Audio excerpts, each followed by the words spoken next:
Let us say we abide in the word of God. And the word of God abides in us. We produce good fruit for the kingdom of God. The love of God the Father, the fellowship of the Holy Spirit, and the grace of our Lord Jesus Christ be with us now and forever. In Jesus' mighty name. Hallelujah.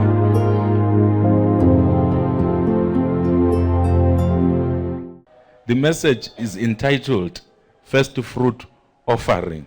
Let us all say first fruit offering. I know money issues. I'm encouraging you to relax because people, they get angry with the money which they don't have.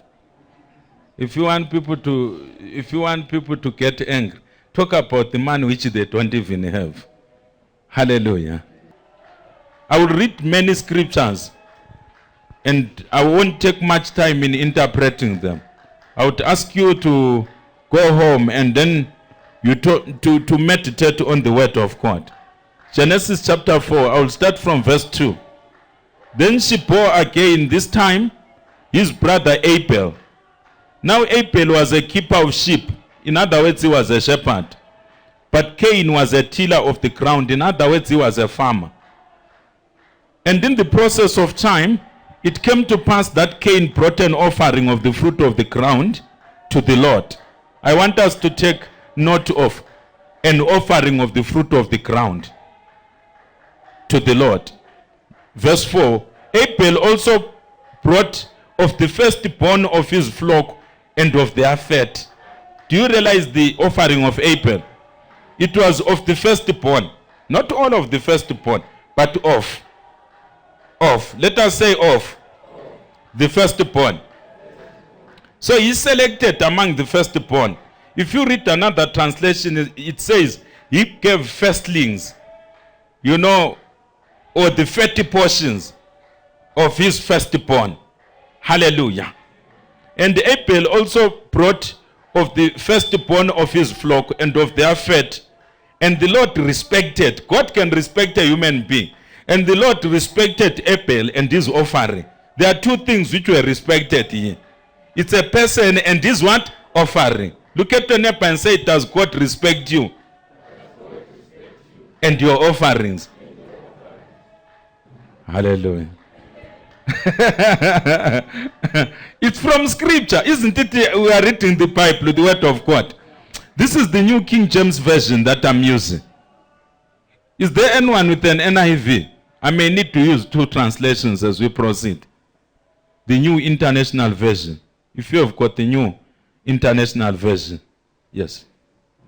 Do you have now any other? I will give you my small one. Hallelujah. Say, we serve an awesome God. Say, I serve the Most High God. Say, I serve the Most High God. Hallelujah. Let us clap hands for God. I want to read from the NIV, verse 4. It says, but Abel brought fatty portions from some of the firstborn of his flock. So one thing which I want to point out is that the first fruit, it depends on your conviction when you speak to the Spirit of God. I want to make it clear, I don't want anyone to be in bondage, because this teaching has caused a lot of people to be in bondage. People in some churches, they are taught that the January salary, the salary for January, at the beginning of the year, all of your net salary, you should bring it to the church. And people run away from that church even when the anointing is flowing.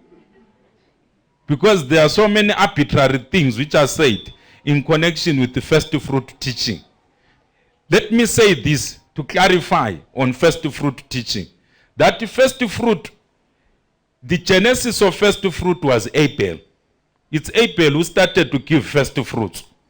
And when Abel gave first fruits, it was long before the law of Moses. Hallelujah. This is long before the law of Moses. It's actually near Adam, because Abel was a direct son of Adam. And even Cain was a direct son of Adam. Here there are two people who are giving something to God. All of them have given. Say, all of them have given. All of them have given. Look at your neighbor and say, do you give? Because sometimes we think by tipping God. And even some people, when they are tipping people in a restaurant, they tip people with the thousands of rands, or even 800 rands. You know, I had a relative of mine who was a waiter in one of the restaurants in South Africa, in Johannesburg, to be precise. He was telling me that in good weeks, he could come out of that restaurant with even up to 1,500 rands out of tips. He was saying I was not using my salary to pay rent. And he had a very nice car which he had purchased out of the money that they were tipping him.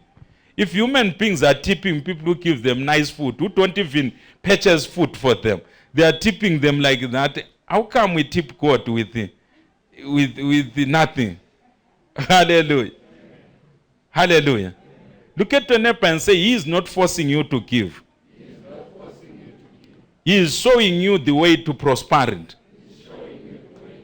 We are not forcing anyone.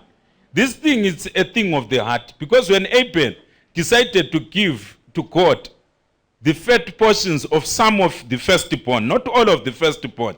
Because some people, they will go on to teach that if you have got 2,000 sheep, let us assume you have got 2,000 female sheep that you have just purchased, which have never had any lambs. That all the first lambs, they belong to the church. That's what is taught in some churches. But that's not how Abel did it. Abel looked for the fat portions, the fattest of the firstborns. Do you realize? He went by the Spirit of God, by faith. Because in Hebrews chapter 11 verse 4, the Bible says, by faith he gave a more excellent sacrifice. He was not doing it because there was a law for him to do that. He was doing it by faith. That's why he is recorded in the book of Hebrews chapter 11 verse 4. In fact, let me tell you something. The whole thing of giving is based on faith. Hallelujah. Amen. Because the moment you give, because in the church where you are fellowshipping, they say you must bring tithes. It will never work because God does not want people who give grudgingly. God wants you to be cheerful, and faith works where there is freedom. Because immediately, you know, faith comes by hearing, and by hearing the word of God, according to Romans chapter 10, verse 17. Faith comes by hearing. Let us say faith comes by hearing. Faith comes by hearing. And by hearing the word of God. So it means Abel, as someone who was God-fearing, he received a rhema in his heart. And when he received that rhema, the word of God, which was quickened in his heart, he just selected the fattest of the firstborn of his sheep. And then he used them as an offering. Not all of the firstborn. It says some of. Do you realize? It says some of. So when you are giving first fruits, you can decide, let us assume you have got 20 sheep that you have just purchased, female ones. And then you can decide that I will choose, among the firstborn that they give in my crawl or in whatever, pen or whatever, I will choose maybe out of 20, maybe let us assume they've given birth at the same time. You may decide according to the faith and the quickening of the word in your heart, by the Spirit of God, not because of what the pastor has said, that all the first ones must come. According to what the Holy Spirit is saying in your heart, you can decide I will take only one out of the 20 lambs and take it to the house of God, so that I can consecrate everything which God has given me. Because the things that we have, even ourselves, we have received them from God. And we cannot withhold them from God. As surely as today is Sunday, sooner than later we will relinquish everything which we have to God the Father. Hallelujah. Amen. So first fruit, I don't want anyone to be in bondage. It just means firstborn. Let us say firstborn. Hallelujah. It just means firstborn. Let us say firstborn. And in an agricultural economy, first fruit, according to how they later practiced it in the law of Moses, or according to the law of Moses. Because this thing was so nice that God, just like tithing, God adopted it into the law of Moses. It was adopted into the law of Moses, but it didn't originate in the law of Moses. Because the law of Moses does not come into effect in the Bible until we reach Exodus chapter 20. Between Genesis chapter 1, verse 1 and Exodus chapter 20, or up to the last verse in Exodus chapter 19, those people were not under the Old Testament. Hallelujah. Amen. The Old Testament came into force when Moses brought the 10 commandments. Hallelujah. Amen. And then God began to unveil many other commandments and statutes. And some of the commandments and statutes, he was taking them from previous practices of people who were doing things by faith. The best way to prosper in life is to do things by faith, not according to church laws. That's why I've been telling people time and again that if you don't have a conviction about tithing, don't tithe. It won't even affect how far you will be promoted in this church. If ever we start to create a structure like a political party in this church, we can even make you a senior vice president. You can sit in the presidium with your poverty. Hallelujah. Hallelujah. Because we will be interested in tapping into your spiritual gifts. So we will harness your spiritual gifts very badly. Hallelujah. But in the meantime, there is a realm of kingdom life which you won't be enjoying. Hallelujah. Hallelujah. Because if we don't give, we don't harm the church. A true church which is a mandate from God will always have God finance it one way or the other. Look at your neighbor and say, God will never run out of means to finance his purpose and his agenda on earth. That's why you will never see me angry at people who don't give. Because I know they are not harming me. They are not even harming the church that I lead. They are just harming themselves and their children. Hallelujah. Amen. Hallelujah. Amen. Where I used to fellowship, the pastor would be angry. When he's teaching about giving, he would tell you that if you are a leader and you skip tithing, you have to drop off from leadership. With me, I will do a bit. I'm not sure whether I can keep a thief in a strategic position like Jesus. But at least I can keep a non-giver in a strategic position. He won't be harming me, he will be harming himself. He won't be harming me, she won't be harming me, she will be harming herself, you see. Hallelujah. Because the Bible says, blessed is the hand that gives than the one that receives. That's Acts chapter 20, verse 35. You must know the word of God to internalize it such that giving becomes automatic. Hallelujah. Hallelujah. Amen. There are times when we have given as a family and we after we have given, we will be on the verge of borrowing. I remember there were months, I think there were 2 or 3 months, when we would give up to a point when we would be forced to borrow. Hallelujah. Amen. But the funny thing is that we were able to repay what we would have given, sometimes within a week, sometimes within 3 days. Because you can never outgive God. And I told you that giving is not only restricted to the church, but this first fruit type of giving, it is actually done in church. It is actually done in an institution which identifies itself with God. If to you an orphanage is a house of God, you can go and give the first fruit to them. Provided there will be a priest to speak a blessing upon your life. Or an apostolic or prophetic servant of God to release a blessing upon your life. Hallelujah. Amen. Because the practice in the book of Acts is that people who were making offerings, they came with their offerings and they laid at the feet of the apostles. You don't need to do that in this fellowship. We have got baskets. Hallelujah. Amen. But they used to lay the money at the feet of the apostles. That's how Ananias and Sapphira died. Do you think if they were throwing their offering in a basket, they were going to die? They died because they were laying them at the feet of the apostles. And by a turn of events, Ananias and Sapphira, they went directly to Peter. They went directly. If they had gone to Thaddeus or to Thomas, maybe it was going to be better. Because maybe Thaddeus and Thomas or Nathaniel, they were not in the spirit on that day. But they went to someone who was healing people with his shadow. Now, the shadow was so powerful that it was able to heal people. Just imagine.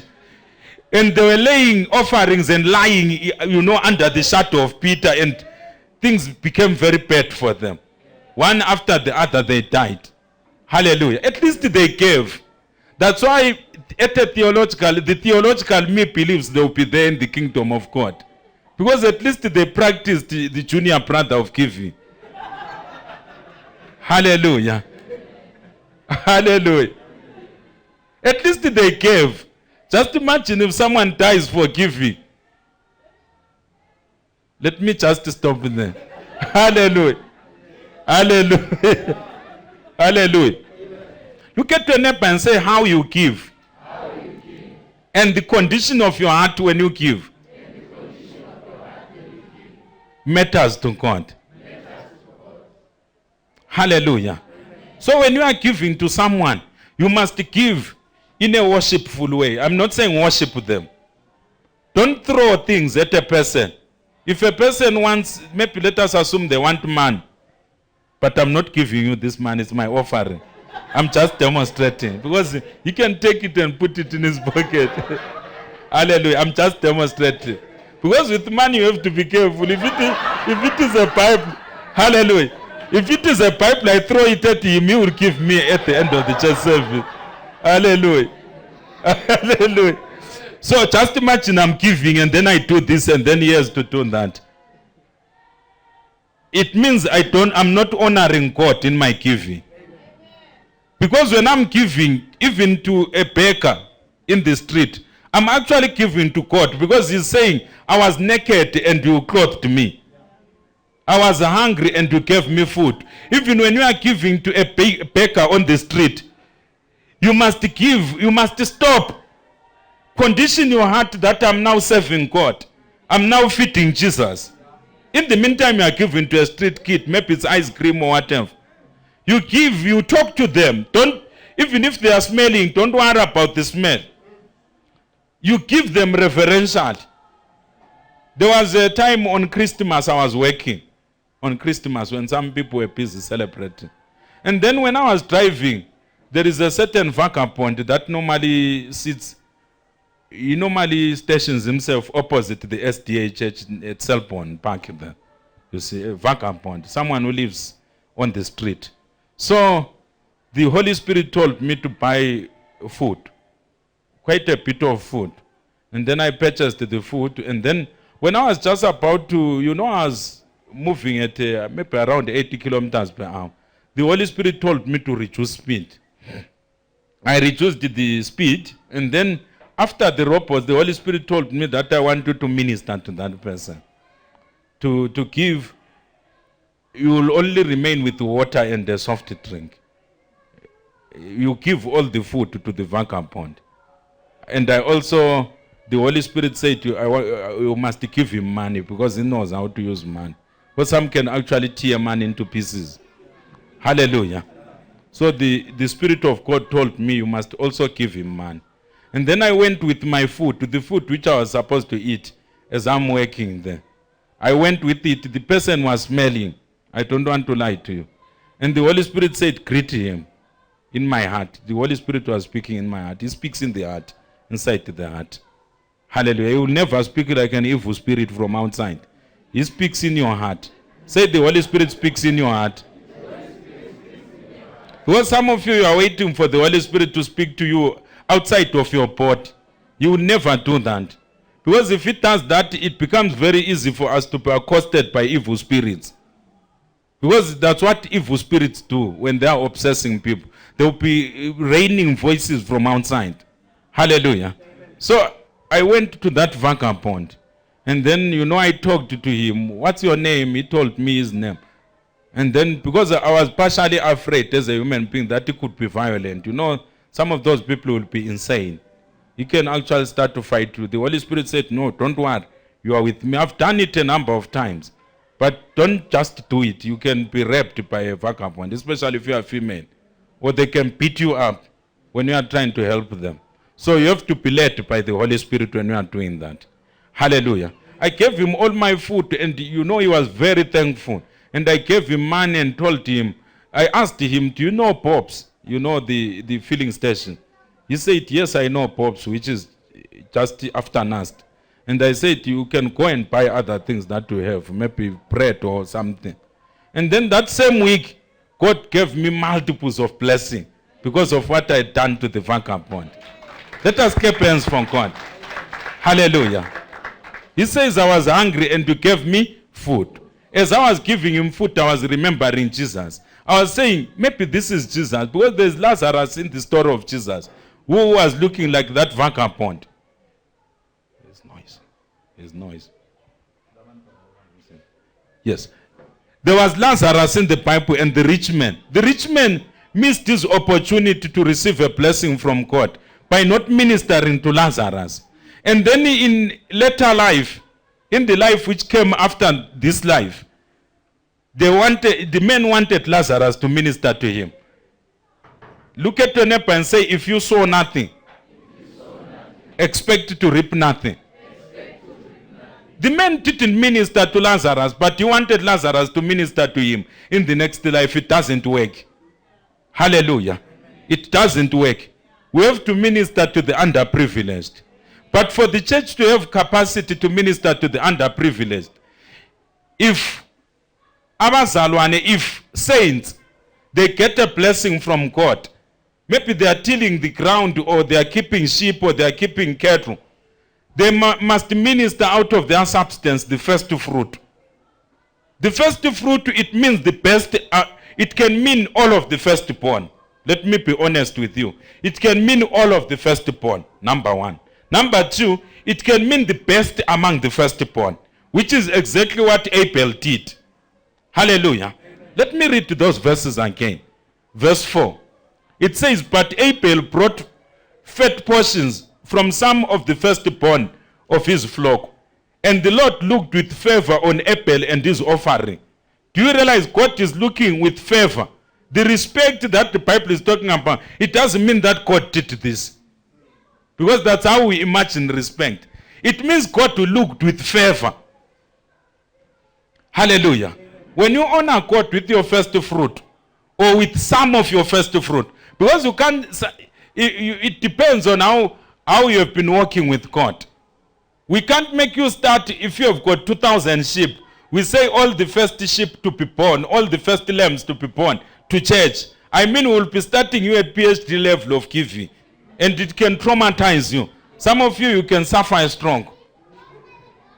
There is a pastor that I was reading about on the internet, who is a very powerful giver. He has got a lot of enemies. I won't mention his name, to protect his identity. And also so that his enemies, they won't think that I've been purchased by that pastor to speak on his behalf. I'm just speaking by myself. Hallelujah. Hallelujah. This pastor recently, he gave one of the leaders in his fellowship. He has got many fellowships, all over the earth. He gave one of his leaders a car which is worth $500,000. A car.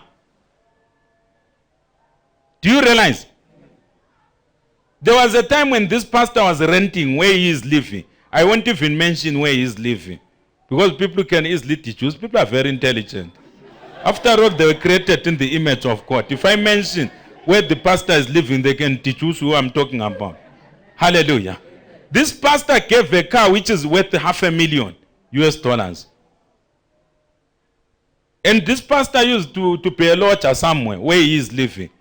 But now the pastor has got so many properties all over the earth. Why? Because he's a giver. Say he is a giver. You can't outgive God. If you're a giver, God will always bless you. He will always bless you.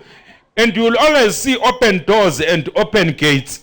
Some people can't see open gates. They just say, this pastor Ian of his grace is saying there are open gates and doors. They can't see the open gates and doors. You can't see them because you are not using the principles. The Muslims, they will come into Bulawayo and they will see them. The Hindus will come into Bulawayo and they will see them. People from Nigeria will come into Bulawayo and they will see them. You will wonder why someone from Nigeria has got a shop in Bulawayo Center and is selling phones to you and I. They saw a gate and they occupied it. Say they saw a gate and they occupied it. In the meantime, you are busy scheming about running away from Zimbabwe. Look at your neighbor and say, before you run away, have you looked at the gates and doors which are open? Because some of you will run away to a smaller gate which is in Australia, to a smaller gate which is in New Zealand, when there is a huge gate which is open 2 meters away from you. Hallelujah. Amen. Like Hagar, the story of Hagar in the Bible. She nearly died with Ishmael, her son, when the well of water was just next to her. But when revelation came by the mouth of an angel of God, she was able to realize that there is water next to her. Just imagine she walked and she was so near to the breakthrough that she decided to die next to the breakthrough. Hallelujah. Look at your neighbor and say, do you know that you are so near to the breakthrough?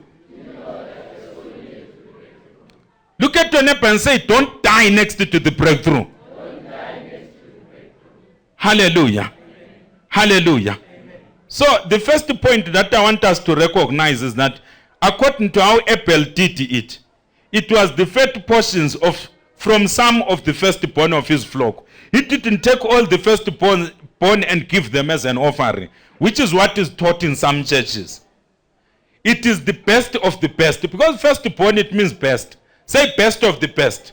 Best of the best. Say best of the best. Best of the best. Do you know that Jesus Christ is a first fruit? Jesus Christ. Jesus Christ is a first fruit. And do you know that all Christians who are part of the heavenly kingdom are actually first fruits? Say, I am a first fruit of God. All Christians are first fruits. But God gave the best. He gave the best, who is Jesus. He selected, among his sons. All Christians are the sons of God. But God actually selected Jesus Christ, who is the best among his sons. His only begotten son. He is called his only begotten son because he is the best among his sons. Male or female, we are all sons of God. Say, I'm a son of God. Hallelujah. God selected Jesus, who is the best, because he was giving us an example that when we are giving either to him or to others, we must give the best. Hallelujah. We must not give what we do not want. Look at your neighbor and say, don't use other people as a dumping ground. Yes, because if you use other people as a dumping ground, it means you are announcing to the elements in the atmosphere that I'm a dumping ground. Because the Bible says, do unto others what you would want them to do unto you. That's Matthew chapter 7, verse 12. Hallelujah. It's called the golden rule. Do unto others what you would want them to do unto you. So if you are giving other people shoes which are like this, that when I'm going, I have to constantly align my legs. I'm constantly aligning my legs because the shoes are bent to one side. It means you are announcing to the elements in the atmosphere that I'm a dumping ground. Because the Bible says, do unto others what you would have them do unto you. So the type of giving is an announcement to demons and angels that, you know what, demons and angels, I want you to be giving me tips or crumbs. Hallelujah. But if you want the best from God, you must give like Cornelius. The Bible says he was giving generously. He was not only praying generously. Our mistake as Christians, too much yep, we pray generously to God, but the answer,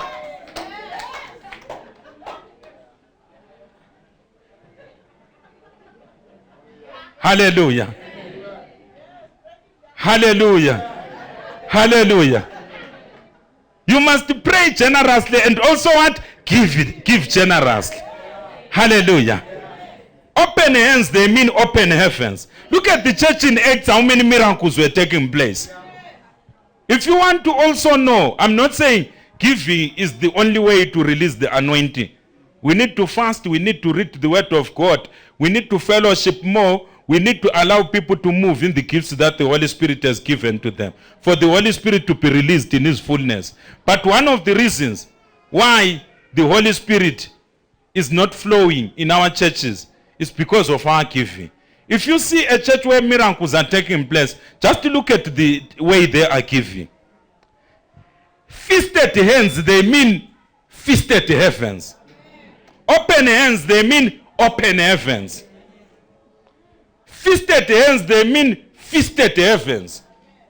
In Malachi chapter 3, the reason why God was complaining that you will not receive any rains, I will just close my storehouse and there will be no rain, is because these people were giving God, sheep with one eye. They were dumping on God, and God was also dumping on them. Hallelujah. Hallelujah. Not only the giving that we do in church, but also the giving that we do to others. It should be excellent. We must give big when God has blessed us big. And we must give in an excellent way. When Jesus Christ gave the loaves of bread and the fishes, he gave so excellently that they collected 12 baskets, which were leftovers. Just imagine. He gave so, it shows that when God is giving, he doesn't want to give leftovers to us. Hallelujah. Because they ate and there were 12 baskets of leftovers. Hallelujah. God wants to bless us bountifully.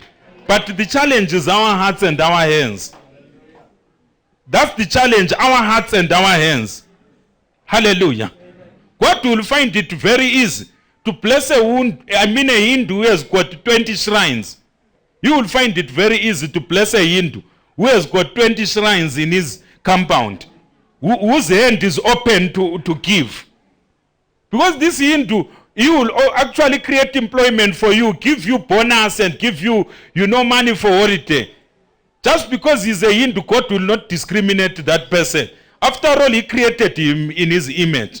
God will bless the Hindu. This other time I was provoked when I was still a teacher at Kwanda High School. When I saw Hindus, Hindus and the Muslims and other people who are not Christians, donating at a certain old people's home, which was next to the church where I used to fellowship, which is called, I think it's called Batanai Old People's Home, next to Kwanda High School. These Indians, they used to come, who are Hindus. They are Indians who are Christians. Hallelujah. And some were Muslims. They used to come and then they would donate. I would ask myself, where are the Christians? Because I used to see those guys, they would be smoking in the yard and they run very big mines in Kwanda. And they've got very big shops in Kwanda and in other places. And God would bless those people even when the economy was going down. Because if God doesn't bless those people, the old people at Batanai, they would suffer. So God was using them as a conduit. When I was provoked, I went to the Scripture Union because I was a teacher and also patron of the Scripture Union. And I encouraged the students. I said to the students, the pupils and the students, I told them that we have to do something. If God is going to bless us, I didn't know that I was opening doors for myself. I said, if God has to bless us, my dear young brothers and sisters, let us give. We managed to amass, I think it was maybe 60 kgs of sugar. 60 kgs of sugar. And so much maize meal. Lot of soap. Lot of cooking oil. Maybe cooking oil was around 50 liters. The kids, they gave so generously. And one thing which I've seen when I check on Facebook, most of the kids who were, there were kids then who were spearheading the giving. Some of them are lawyers in South Africa. Some of them are now chartered accountants. And one of them, has run faster than me, is a lady, and she's graduating a PhD this year. Do you realize divine acceleration? Why? Because these people gave. And when we taught them, because young people, they catch these things very easy. When we taught them, now they were giving on their own. They would organize themselves, even without us, and then they go and give it, Batanai them. And God opened doors for them. So many of them, it was so unusual, more than 20 of them that year, who were doing A-level, they got scholarships, the presidential scholarship, to go and start in different universities in South Africa. Hallelujah. Amen. Some of them are lawyers, some of them are accountants, there are all sorts of things, engineers, and so on. Because these people, they practiced giving. When you practice giving, sooner than later, God will open doors of opportunity for you. Hallelujah. You will fly without paying. So look at your neighbor and say, you will fly without paying. Well, some of you think that to fly, you have to look for a lot of money. No, you will fly without paying. Say, I'm going to fly without paying. And in flying, you won't be in economy class if you are a giver, a genuine giver. You will be in business class. And they will be talking to you nicely because the favor of God is upon you. Open hands, open heavens. Say open hands. Open heavens. Say open hands. Open heavens. Hallelujah. Say open hands. Open heavens. If you want to see that the heavens can quickly open, because if your hands are closed, it's not actually your hands which are closed, it's your heart. It's not actually your hands. So if your heart is closed to giving, how will you hear the voice of God? You can't hear the voice of God because it's with the heart that a man believes. So if you are already closed to ministering to a person who is next to you and God has liberally blessed you, it means you are actually limiting God from ministering even to you. Hallelujah. Amen. Hallelujah. So please note that it is not what Cain gave which caused God to reject or regard lowly his offering, but it is how he gave. Number one, instead of giving God the first fruits of his crops, he just gave an offering. He just gave an offering.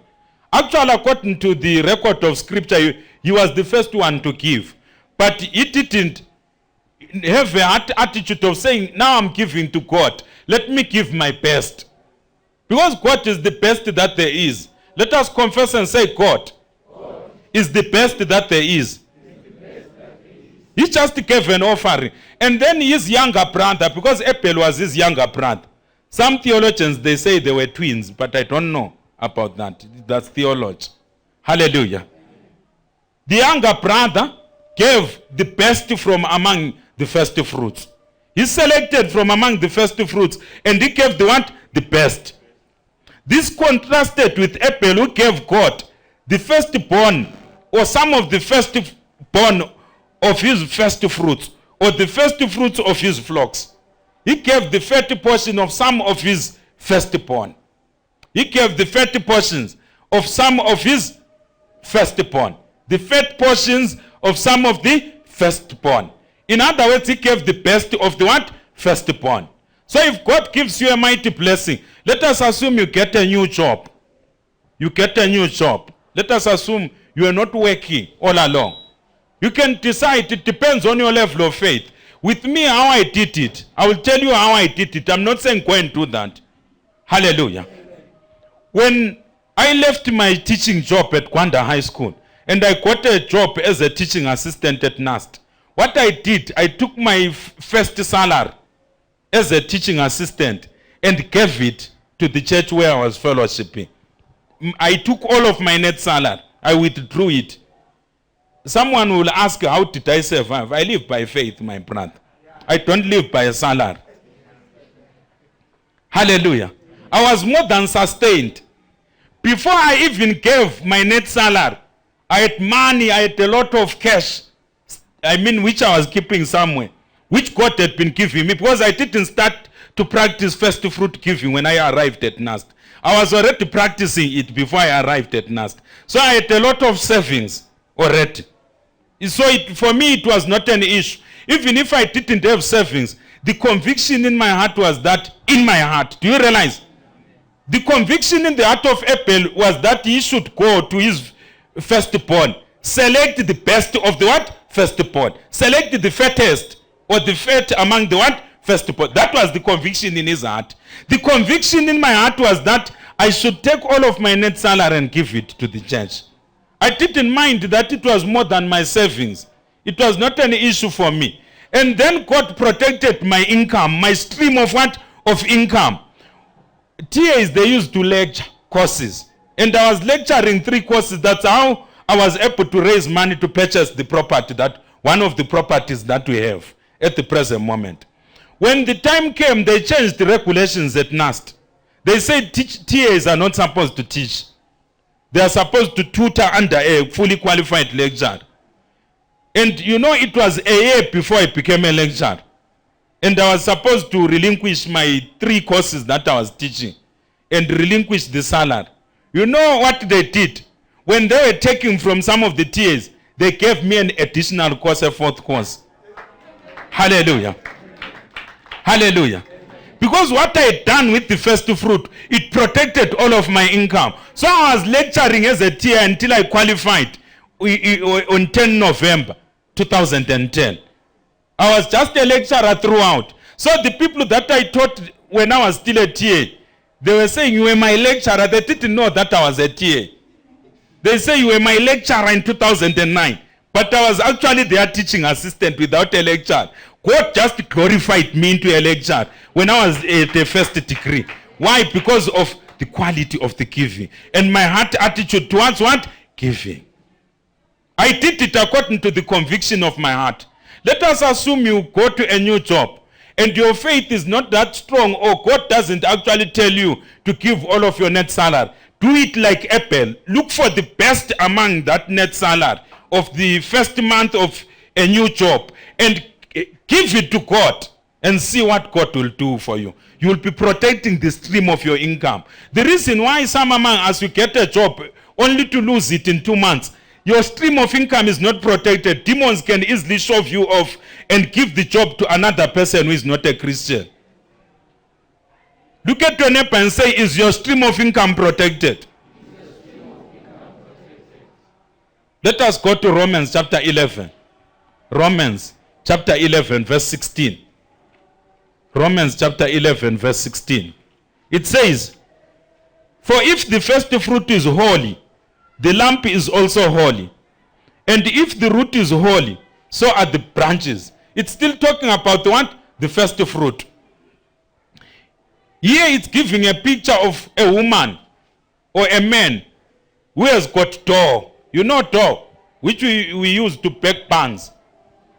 It says if the first fruit is what? Holy. The lump is also what? Holy. The lump is the rest of the dough. The first fruit is the best of the what? Excuse me. The best of the what? Of the dough. Hallelujah. The lump is the rest of the what? Of the dough. For making bread. Because in Israel, people lived by bread. Their staple diet was, and it still is, bread. Hallelujah. That's why now when we pray the Lord's Prayer, we say, give us this day our daily bread. Actually, the context in Zimbabwe should be, give us this day our daily salt. Because our bread is such, but we also eat bread, so it's in order. But if you don't eat bread on a daily basis, you would rather say, give us this day our daily rice or daily salt or whatever. You eat on a daily basis. Or some they will mention bread which they rarely eat. Hallelujah.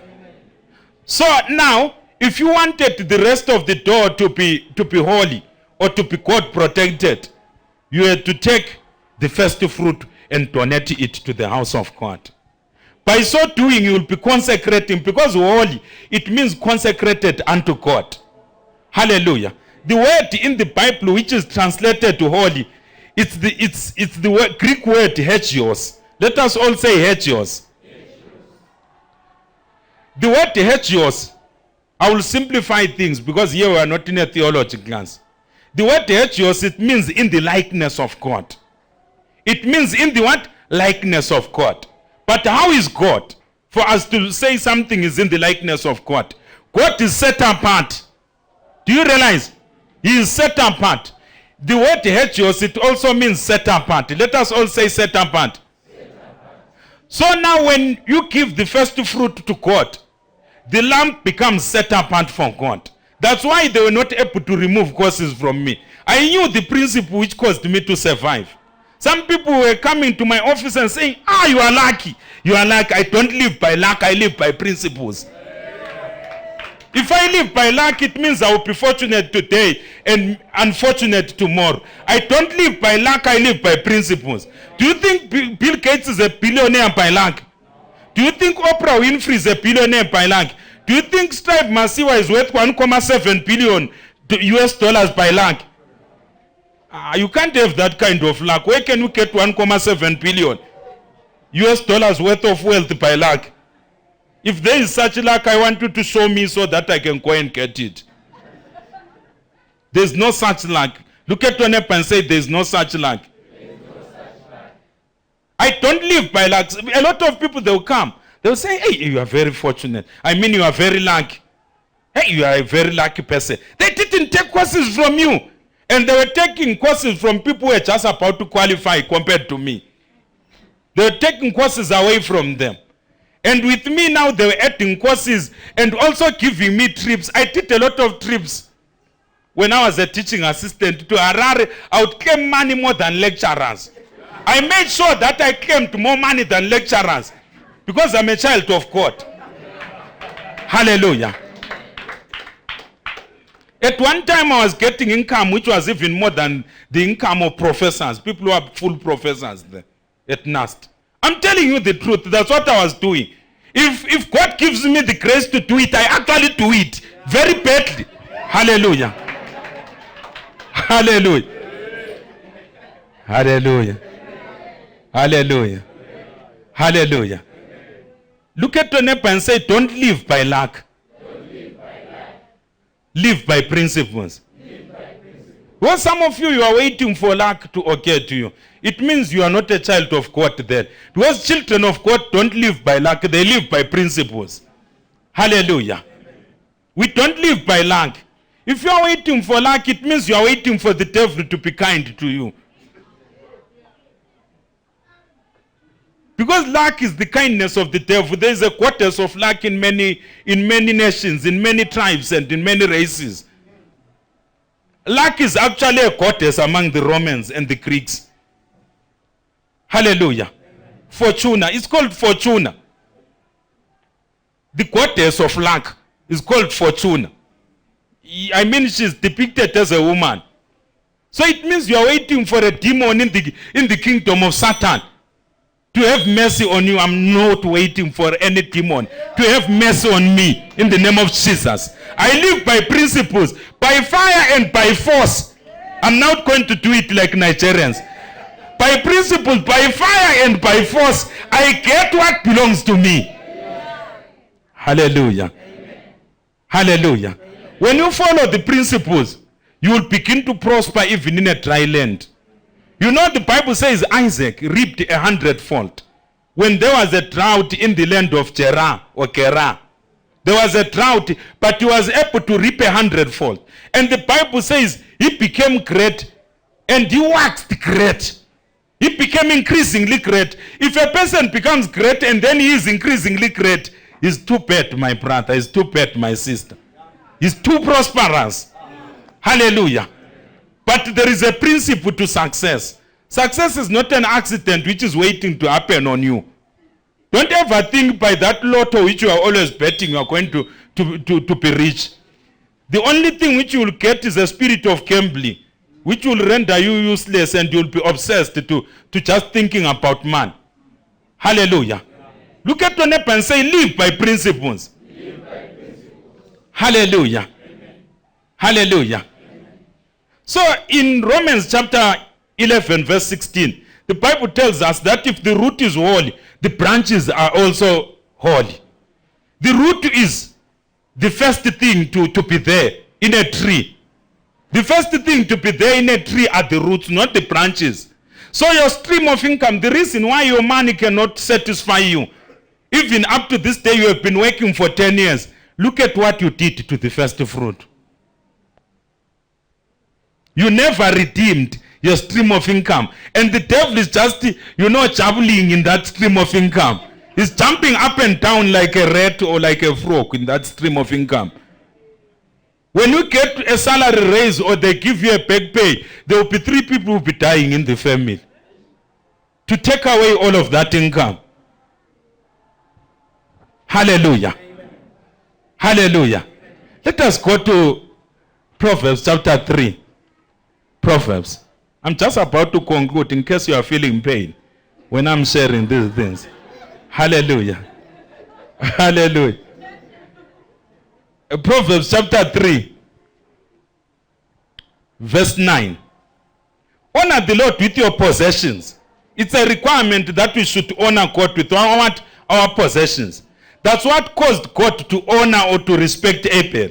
He took some of his possessions, the best among his possessions, and he gave them to God. And God respected him. And God didn't end there. He also respected whom? Cornelius in the book of Acts chapter 10 there. The Bible says he gave alms generously and he was a devout man with his whole household. They were very prayerful. Hallelujah. It says honor God with the Lord with your possessions and with the first fruits of all your increase. With the first fruit of all your what? Increase. The concept of first fruit is dynamic. At the elementary level, it means firstborn. At an applied level, because I teach at where I work, the secular job. At the applied level, in terms of application, it can mean all of the what? Firstborn. At an applied level, it can mean the first among the what? The increase. The first among the what? The increase. The first among the what? Increase. The first among the what? The increase. It means, let us assume I'm working there at NAST. I graduate with my PhD. And then they tenure me because I'm not tenured. I'm just a full-time lecturer. But I'm not tenured. Hallelujah. To be tenured is something else. I won't explain it. It's not the subject of this Bible study. Hallelujah. I'm not tenured. If you are tenured, you get more protected in the job of being a lecturer. And there are privileges which you enjoy, but I won't explain further. Hallelujah. Let us assume I graduate with my PhD and I become tenured and they raise my salary. What do I do with the first increase of my salary? It means I have to calculate it, take the money to the what? To the treasurer of the church and deposit at the church. And make sure that I never access that money. Hallelujah. Hallelujah. So when I was a TA, I told you that in November, I became a what? A lecturer in November 2010. I became a lecturer because I graduated in 2010 with a master's degree. Hallelujah. So when I was upgraded from being a TA to being a lecturer, what I did, the first salary that I received as a lecturer, I just calculated because I was still in the same job of teaching at NAST. I was not in a totally new job. I just calculated the difference between the previous salary and the new salary. The difference between the previous salary and the new salary, I gave it as an offering to the church. It's called the first fruit. Hallelujah. With me, I will never teach you things which I don't practice. I will never teach you bring the January salary. Because personally, I believe it's too arbitrary.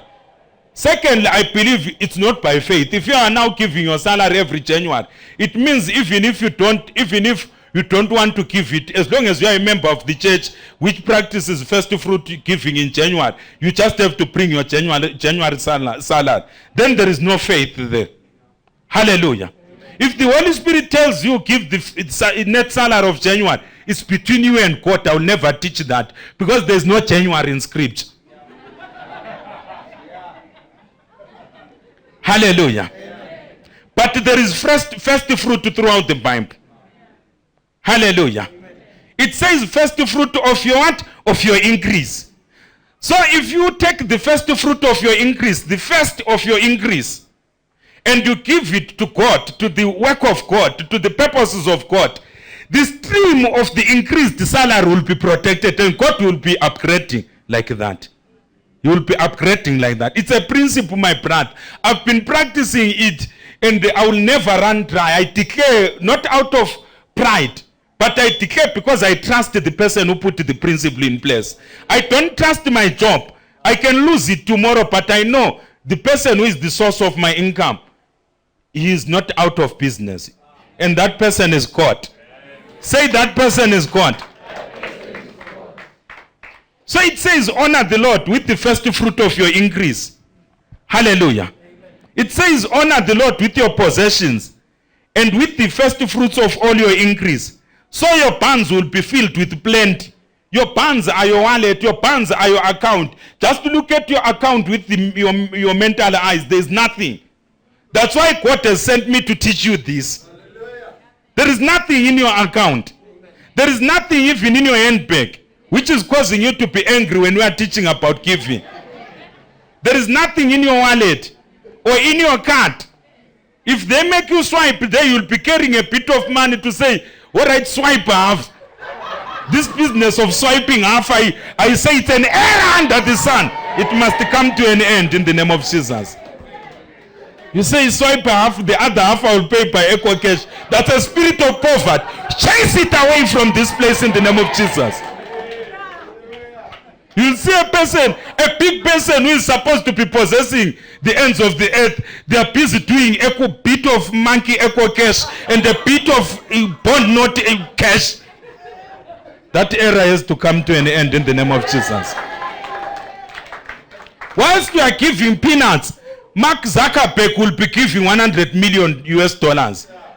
Whilst you are giving peanuts, it's a monkey which does peanut business. And we are not in the monkey business, we are children of God. God has told us in the scripture that I've read that we are going to inherit the nations of the earth. And we are going to possess the ends of the earth. Say, I'm going to possess the ends of the earth. This monkey business of trying to earn money until you are fighting with your wife, until you are fighting with your children, until you are angry like an evil spirit against your children because you don't have money. You must be full of joy. But if your wallet is empty and your bank card has got nothing, you are doing a bit of monkey Echo Cash and a bit of whatever bond not cash. You'll be angry at your children and you'll be shouting like someone who is manifesting an evil spirit. Hallelujah. Hallelujah. Hallelujah. Hallelujah. You know, when you have got money, you may be stressed by other things, but I bet someone said, money doesn't buy happiness, but I doubt whether you can be happy without money. Hallelujah. Hallelujah. Hallelujah. Hallelujah. Hallelujah. You know, I feel a lot of joy in my heart. Because God is causing us to graduate from the spirit of poverty. You know, poverty is a spirit. This thing which we were taught by the missionaries that no, don't worry, even a cent you can give. And then the white people, they came and built big churches for us. Look at how rich the white countries are. It's a spirit of poverty. It has to be broken by giving. You know the Abelic type of giving, the Abrahamic type of giving, the Davidic type of giving. You know David gave extravagantly when they were giving for the temple of God until they stopped the people from giving offering. They said, whoa. It's now okay. The temple will be finished. Whoa. It's in the Old Testament. And the Bible calls it a shadow. Now if they gave like that in the shadow, what are we doing in the substance? Hallelujah. The Bible says the Old Testament is a shadow of the things to come. And then the substance of the things to come are people who are doing a bit of monkey Echo Cash and a big bit of bond note cash. That's the substance now. Do you think God is happy with that? No. Hallelujah. Hallelujah. Hallelujah. Hallelujah. Hallelujah. I can sense that someone is graduating from their poverty. Someone is graduating from their poverty right now. Someone who is a lodger is graduating from renting right now. Someone who has got just one house is graduating to own real estate. Someone who doesn't have a plot is graduating to receive a plot. Someone who doesn't have an extra car or who doesn't even have a car is receiving 3 cars even right now. In the mighty name of Jesus Christ. Say, I receive it in the name of Jesus. I sense the anointing. Hallelujah. I sense the anointing of the Holy Spirit in this place. Hallelujah. I sense the anointing of the Holy Spirit. An anointing of prosperity. An anointing which is going to break the back of poverty. Say, I am going to break the back of poverty. Say the back of poverty has been broken in the name of Jesus. Say the stubborn back of poverty has been broken in the name of Jesus. Say the stubborn back of poverty has been broken in the name of Jesus. Because poverty, do you know where poverty is actually entrenched? In the heart. The spirit of poverty operates in the heart. It first of all seduces you in your mind not to give. And then the lack of giving spirit, it becomes entrenched in your heart. Wherever you go, when they speak about giving, you say, I'm leaving this church. You don't know that you are trekking along a spirit of never enough. You are trekking along a spirit of poverty. Say in 2018, spirit of poverty has got no business in my life. Well, some of you have never flown, yet people fly their dogs to go for treatment in France there. You know the rich Gulf sheiks in the Middle East there, these guys who own oil wells, they fly their pets to Europe for veterinary medical treatment. Dogs, you know, a pride of dogs, I don't know whether they are called a pride of dogs. They are flown in the best aircraft, private jet. The pilot will get into the plane to take dogs for treatment in Europe. This other time, environmental groups were complaining because this rich Arab guy in the Middle East, he flew, I think, 3 or 4 of his cars to Italy for servicing. He has got a Maserati, Lamborghini, these Italy-made cars. He flew them to Italy for servicing. And environmental groups were complaining. Environmental groups, be quiet and teach your people prosperity. Hallelujah. If cars are flown for service and you are the image of God and you believe you are going to heaven which you have not seen, why don't you fly? You are developing gray hair without flying. I remove that error in the name of Jesus. I remove that error in the name of Jesus. I remove that error in the name of Jesus. I remove that error in the name of Jesus. Hallelujah. Hallelujah. Hallelujah. Say, I'm going to fly first class. You know you will fly first class because you have learned the principles and you are going to walk in them and your heart will agree with them. That you will give best because God gives best. He gave us not an angel, not the junior angel. He gave us his only begotten son. And you will give best like God. Hallelujah. The best of the best like God. And you will enjoy the best. If you are giving the rest, why enjoy the best? If you are giving the rest, then you must enjoy the rest. If you are giving like the rest, then you must live like the rest. But if you are giving like the best, I promise you, you will live like the best. It's a principle, my brother. It's a principle, my sister. It's a principle, my mother. It's a principle, my father. It's a principle, my aunt. It's a principle, my uncle. Whatever you are, it's a principle. I say to one and I say to all, it's a principle. If you are giving the rest, then live like the rest. If you are giving the best, then live with the best. Look at your neighbor and say, are you giving like the rest? Or you are giving like the best? So what you are doing, it determines how you are living. Hallelujah. Hallelujah. These are principles which are older than all of us.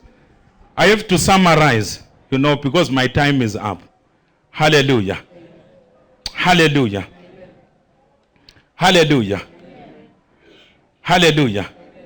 Let us go to Ezekiel chapter 44. Ezekiel chapter 44. Ezekiel chapter 44, verse 30. Ezekiel chapter 44, verse 30. These are things which delivered me from poverty. I may not be wealthy, but I know I'm not poor.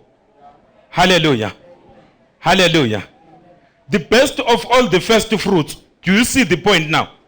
The best of all the what? first fruits. Where is it coming from? It's Genesis chapter 4 verse 2. That's where it is coming from. The best of all the first fruits and of all your special gifts will belong to the priests. You are to give them the first portion of your ground meal, so that a blessing may rest on your household. So that a blessing may rest on your what? On your household. Actually, when the reason why the devil energized Cain to kill Abel, the devil didn't want Abel and his descendants to enjoy. The devil was trying to stop a principle from operating. He was trying to stop a principle because Abel and his descendants were going to be blessed. Because Abel had just protected his stream of income in the form of sheep. Do you realize? It means his flock were going to multiply. But the enemy energized Cain to kill him. Because the devil doesn't want someone who practices the principles of God. He will kill you if he can kill you, but he will try to destroy you. If he can't stop you, he will try to destroy you. But say, there is no weapon formed against me which shall prosper. The Bible says the best of all the first fruits, which is my point, that depending on how God speaks to your heart, you can decide this is the income that I'm receiving in my job. I've been unemployed for 10 years or for 4 years, and I've just gotten the first job. It may not be practical for me to tell you that bring all the net salary, because what will you use to buy food and to go to work? We have to be practical, and the word is practical there on first fruit giving. Do you realize? It says the best. So it means you and God, you must decide what is best out of that first net salary. So it means it's not a question of tithing the net salary. Because if you just tithe the net salary, you have not consecrated the entire lamp, which is the future streams of income, or you have not secured your job. Hallelujah. For you to secure your job, after you think of this tithe thing and just the free will offerings, you must then choose what you consider, you and God, not you and the pastor. Because people will start to ask me, how do I calculate the first fruit? It means you don't understand the whole concept of first fruit giving. You choose what is best among the things that God has given you. Hallelujah. The best, it says the best. Do you realize? The best of all the first fruits and of all your special gifts will belong to the priests. You are to give them the first portion of your ground meal, so that a blessing may rest on your household. It means the blessing is floating in the air. The reason why you are struggling like this is because the blessing is floating on top of you. It's failing to rest. The blessing can only rest when you are practicing what? Principles. Hallelujah.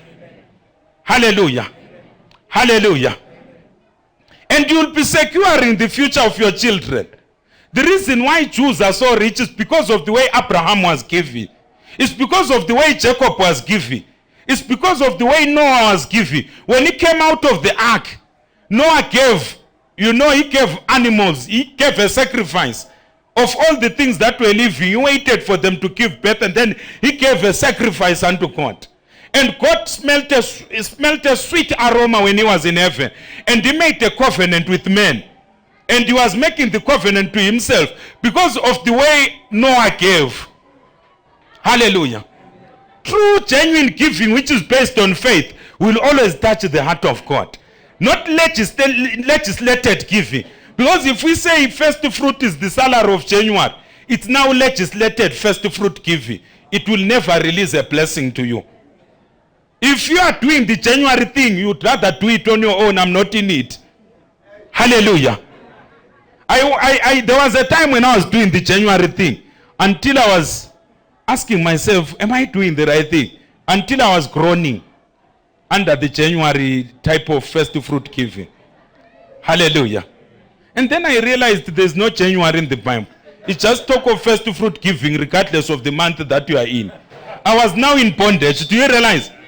Once I did my January stuff, even if increase comes along the year I didn't mind, I will just eat all of it. Hallelujah. Hallelujah. Hallelujah. Hallelujah. Hallelujah. So to summarize the points that I've made, I can't read all the scriptures that I have because of time. Let us assume I was earning $100 and my salary gets raised to $120. In the first month that I get $120, the $20 belongs to God as a first fruit because it's the first fruit of my increase. I'm just trying to simplify it to people who are not mathematical, who may not hear what we mean by words. Hallelujah. This renders all subsequent salaries holy or set apart for God. It means God and his angels, they make it their duty to protect my stream of income. If people are supposed to be retrenched, I will remain until the company falls. And when the company is just about to fall, God will create an opportunity for me to go elsewhere. Hallelujah. If I get a new job, the first salary I receive in the new job, I either net it out or I select what is best of that first salary and I give it to God as a first fruit. Is it clear, Batandegai? If I buy 3 heifers, the first calves are firstborn. According to the principles that I've been teaching you, you choose the fattest, or if you have got a conviction in your heart, you take all of them as the firstborn and you give them to God as a first fruit. But among those first calves, at least one of them must be given as a first fruit. Because that's what Abel did, which the devil hated. The devil didn't kill Cain, he was giving funny. He didn't kill Cain, he killed the one who was giving good. Because he was bringing joy to God. You know, the devil doesn't want God to have joy from our actions. He wants us to act bad so that God can feel bad. Hallelujah. Amen. Hallelujah. Amen. When you do this, you must do it with conviction in your mind and in your heart and your soul. That what you are doing is according to the word of God. Hallelujah. Amen. Now to summarize, I've got certain key points because I'm rushing against time. The word first fruit in the book of Romans chapter 11 verse 16 comes from the Greek word apach. Let us say apach. It denotes the firstling of fruit or grain which was separated from the mass and presented as an offering to God. That's point number 1. The Jews taking it from Abel, who was not a Jew, because Abel was not a Jew. Some people, they think Abel was a Jew, and then they think Adam was a Jew. Adam, Abel, and all the patriarchs up to Abraham, they were not Jews. The Jews, they start from Abraham onwards. Hallelujah. Amen. Jewish people or Hebrew people, they start from Abraham onwards. Because the word Hebrew, it means a river cross. And Abraham crossed the river Euphrates from Mesopotamia to the promised land. It just means someone who crosses a big river. They call him a Hebrew there in the Ur of the Chaldeans or in Mesopotamia. Hallelujah. Amen. So the Jews were required to present such a portion of their harvest to God as an expression of gratitude and of their sense of dependence upon God. You can go and read Numbers chapter 15 from verse 19 to verse 21 to find out how the Jews did this custom. Until this was done, it was not lawful to partake of the harvest. I'm talking about people who were under the law. We are not under the law. That's why I leave it up to you to do it according to the conviction in your heart. We are not under the law. You are not compelled to do anything in this fellowship. Hallelujah. You are persuaded and encouraged to do that which is good for you and your descendants. Hallelujah. Amen. The offering of this was regarded as rendering the mass holy. That is, it was lawful to partake, number 1. Number 2, it was consecrated unto God. Number 3, it released the favor of God upon the mass so that it will be protected and it will what? Multiply. The first fruits were regarded as among the best portions of the harvest. And it was the duty of the people of Israel to devote to God that which would be the best expression of their thanksgiving to God. So the giving of first fruit started by Abel by faith. It was a way of expressing the best of our thanksgiving to God.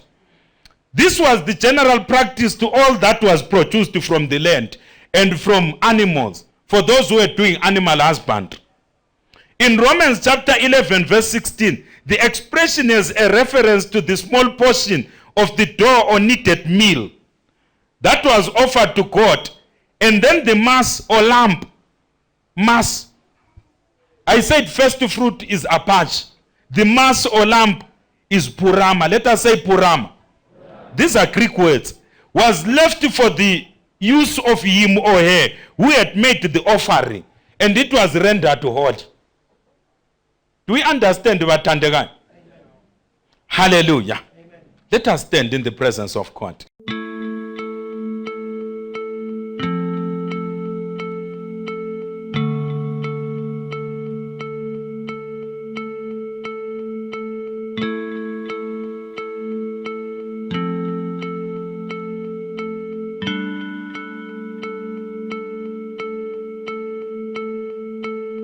He's saying first, number one, 2018 is a year of open gates and doors, which is our theme. Yes, you were not able to cut the bars of iron. Today they've been cut. And these gates of bronze are not physical ones. Hallelujah.